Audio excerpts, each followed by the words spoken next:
Today's recipe, honey mustard chicken breast. First, we're gonna season it. Salt, pepper, a little bit of oil in the pan. We're gonna use the boost position to get the heat higher, faster, perfect for searing.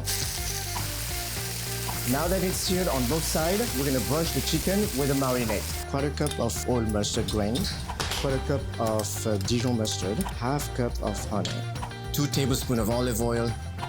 Mix everything together. And we're gonna brush the breast nicely, generously, and we're gonna do that on both sides, of course.